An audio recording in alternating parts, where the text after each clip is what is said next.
Hello student, आप सभी का अपने इस यूट्यूब चैनल पर स्वागत है।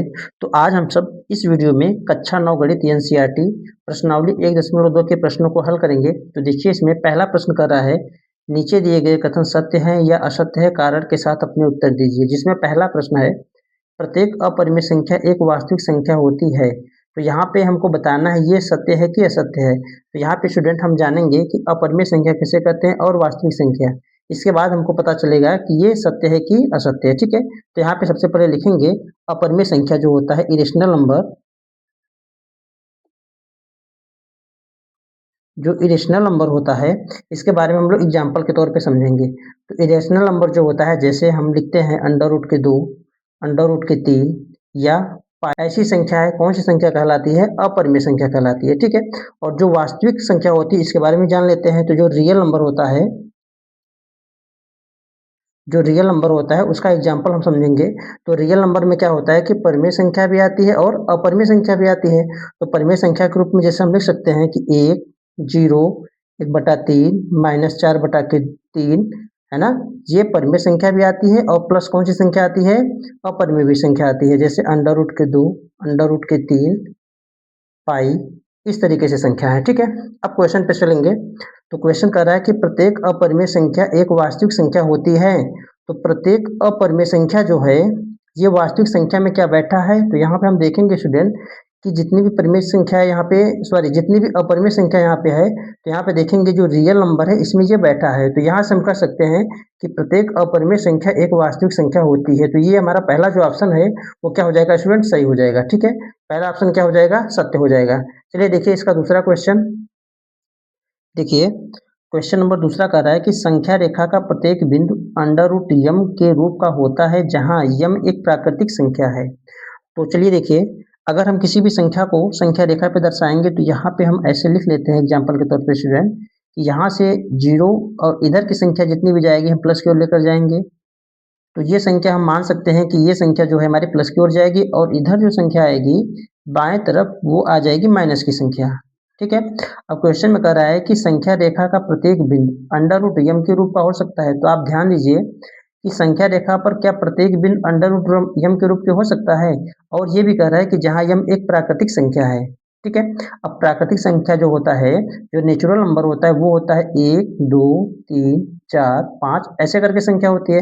तो क्या प्रत्येक बिंदु, यहाँ पे ये समझने वाली बात है, क्या प्रत्येक बिंदु जो है इस रेखा पे हो सकता है? तो आप यहाँ पे समझेंगे कि यहाँ से देखिए प्राकृतिक संख्या तो यहाँ पे मिल रहा है, बाकी इधर वाली संख्याएं इसमें नहीं मिल पा रही है। ठीक है, और एक बात कि कोई भी ऋण संख्या किसी भी प्राकृतिक संख्या का वर्गमूल नहीं हो सकता है। ठीक है, तो इस तरीके से इसको भी हम क्या कर सकते हैं कि ये असत्य है हमारा। क्या है ये? असत्य है, गलत है। क्यों? क्योंकि संख्या रेखा का जो प्रत्येक बिंदु होता है अंडर रूट यम के रूप पे नहीं हो सकता है। तो चलिए देखिए, क्वेश्चन नंबर तीसरा कह रहा है कि प्रत्येक वास्तविक संख्या एक अपरिमेय संख्या होती है। तो वास्तविक संख्या क्या होती है? देखिए, जो वास्तविक संख्या होती है इसका हम पहले एग्जाम्पल लिखेंगे। तो वास्तविक संख्या का एग्जाम्पल जैसे 2, 3, है ना, -1/3, अंडर रूट के 2, पाई, ये सब संख्या कौन सी संख्या है? वास्तविक संख्या है, क्योंकि इसमें परिमेय संख्या भी है और अपरिमेय भी संख्या है। अब क्वेश्चन में कह रहा है कि प्रत्येक वास्तविक संख्या क्या एक अपरिमेय संख्या होती है? तो अपरिमेय संख्या भी हमको पता है स्टूडेंट, फिर से समझ लेते हैं। जो अपरिमेय संख्या होती है इसका भी एग्जाम्पल पहले लिखेंगे, इसके बाद हम लोग अच्छे से समझेंगे। तो अपरिमेय संख्या जैसे मान लेते हैं यहाँ पे है अंडर रूट के 2, पाई। ठीक है, बस यहीं से समझ में आ जाएगा हम लोगों को। प्रत्येक वास्तविक संख्या, जो प्रत्येक वास्तविक संख्या है एक अपरिमेय संख्या होती है। तो यहाँ पे देखिए इन्होंने कहा कि प्रत्येक वास्तविक संख्या, वास्तविक संख्या कुछ हो सकती है, लेकिन क्या प्रत्येक वास्तविक संख्या एक अपरिमेय संख्या हो सकती है? तो देखिए, प्रत्येक वास्तविक संख्या, क्या इतनी जो संख्या यहाँ पे दिख रही है क्या इस संख्या इसमें बैठी है अपरिमेय संख्या में? तो यहाँ पे देखेंगे स्टूडेंट नहीं, क्योंकि ये संख्या बस यहाँ पे हमको मिल रहा है कि प्रत्येक वास्तविक जो संख्या है अपरिमेय संख्या होती है क्या? कह देंगे स्टूडेंट नहीं, ये भी क्या हो जाएगा? असत्य हो जाएगा। ठीक है, तो इस तरीके से ये प्रश्न हल हो गया। चलिए देखिए अगले प्रश्न की, क्वेश्चन नंबर दूसरा कर रहा है, क्या सभी धनात्मक पूर्णांकों के वर्गमूल अपरिमेय होते हैं? यदि नहीं तो एक ऐसी संख्या के वर्गमूल का उदाहरण दीजिए जो एक परिमेय संख्या है। तो यहाँ पे हमको पहले समझना होगा कि पूर्णांक, धनात्मक पूर्णांक कौन सी संख्या होती है, ठीक है। तो जो यहाँ पे इंटीजर्स होते हैं पॉजिटिव, तो यहाँ पे लिखेंगे पहले जो धनात्मक पूर्णांक होते हैं संख्या, एग्जाम्पल के रूप में जैसे 0 से लेकर प्लस की संख्याएं, है ना, धनात्मक पूर्णांक ले रहे हैं। अगर यहाँ पे हम पूर्णांक बस लेते हैं स्टूडेंट, तो देखिए यहाँ पे अगर हम मान लेते हैं पूर्णांक बस लेते हैं, पूर्णांक वाली संख्या, तो क्या आ जाती है कि -3, -1, 0, 1, 2, 3, इस तरीके की जो संख्या है ये है कौन सी संख्या, पूर्णांक संख्या है, ठीक है। और यहाँ से इन्होंने कहा है कि धनात्मक पूर्णांकों के वर्गमूल, तो जब हम पूरी संख्या यहाँ पे धनात्मक पूर्णांक लेंगे तो इधर की संख्या लेंगे। अब ये कह रहा है क्वेश्चन में कि क्या धनात्मक पूर्णांकों के जो वर्गमूल होते हैं क्या अपरिमेय आते हैं, यदि नहीं तो ऐसी एक संख्या का वर्गमूल का उदाहरण दीजिए जो एक परिमेय संख्या है। तो यहाँ से हम संख्या को और आगे बढ़ा सकते हैं, 3 के बाद 4 भी आएगा, 5 भी आएगा, ऐसी संख्या आएंगी। तो यहाँ से हम एक संख्या लेंगे धनात्मक पूर्णांक का और इसका वर्गमूल निकालेंगे, क्या एक अपरिमेय संख्या आएगा। तो चलिए देखते हैं, यहाँ पे मान लेते हैं हमको 4 लेना है, तो 4 का वर्गमूल जब निकालेंगे तो क्या आ जाएगा स्टूडेंट, यहाँ पे आएगा 2। अब यहाँ पे हम देखेंगे जो यहाँ पे 2 आया है वर्गमूल, क्या यह एक परिमेय संख्या है कि अपरिमेय संख्या है, यह है रेशनल नंबर, परिमेय संख्या है। यहाँ पे लिखेंगे आंसर में नहीं, ठीक है। सभी धनात्मक पूर्णांकों के जो वर्गमूल होते हैं वो अपरिमेय नहीं होते हैं। देखिए क्वेश्चन नंबर तीसरा कह रहा है कि दिखाइए कि इस संख्या रेखा पर √5 को किस प्रकार निरूपित किया जा सकता है। तो सबसे पहले हमको संख्या रेखा बनाना है, तो यहाँ से हम एक रेखा खींचेंगे,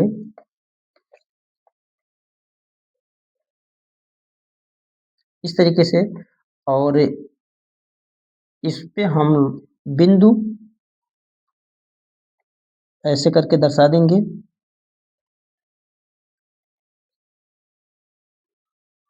ठीक है।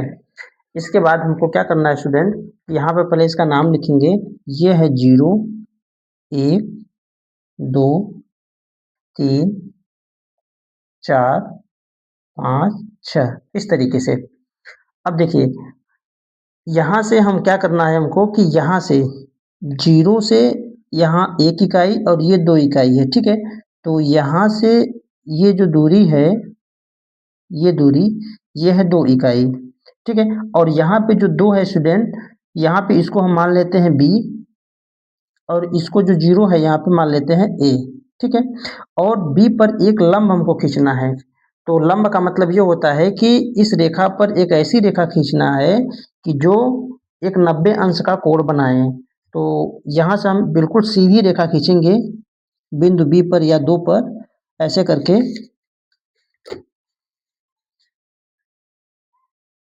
इस तरीके से एक लंब रेखा खींचेंगे जो यहाँ से कितने अंश का कोण बनाए, 90 अंश का कोण बनाए। यहाँ से हम 1 इकाई को यहाँ पे मान रखेंगे, तो यहाँ से यहाँ की दूरी 1 इकाई है स्टूडेंट। तो यहाँ से हम इसको लिख देंगे कि यहाँ से जो दूरी है, यहाँ से और यहाँ की दूरी जो है वो है 1 यूनिट, है ना। और यहाँ से इसको मिला देंगे हम। तो जब मिलाएंगे इसको, तो यहाँ पे देखिए इस तरीके से इसको मिलाएंगे,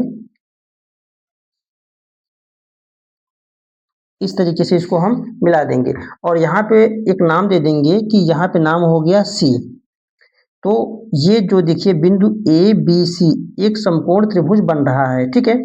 और हमको पता है स्टूडेंट कि पाइथागोरस प्रमेय से समकोण त्रिभुज में जो फार्मूला होता है वो क्या होता है, तो यहाँ पे होता है क्या कि कर्ण का स्क्वायर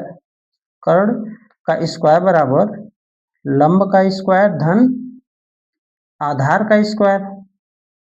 तो कर्ण यहाँ पे क्या है कि ये जो 90 अंश का कोण है इसके ठीक सामने वाली भुजा क्या है, कर्ण है। तो कर्ण है यहाँ पे AC, लिखेंगे AC का स्क्वायर, लंब है BC का स्क्वायर, प्लस आधार है AB, तो यहाँ लिखेंगे AB का स्क्वायर। अब हमको क्या करना होगा कि सभी का मान रखना है, जो जो मान हमको पता है। तो यहाँ से देखेंगे AC का मान तुमको पता नहीं है, तो AC का मान निकालना है, बराबर BC का मान देखिए यहाँ पर 1 है, तो यहाँ पे लिखेंगे 1 का स्क्वायर, और प्लस यहाँ पे A और B के बीच की दूरी 2 इकाई है, तो यहाँ पे लिखेंगे 2 का स्क्वायर। तो देखिए 1 प्लस 2 दूनी 4, तो ये कितना हो जाएगा, ये 5 हो जाएगा। AC स्क्वायर बराबर 5 आ गया, और यहाँ से AC बराबर क्या आ जाएगा कि √5। तो जो AC की दूरी होगी वो कितनी होगी, वो होगी अंडर रूट के 5।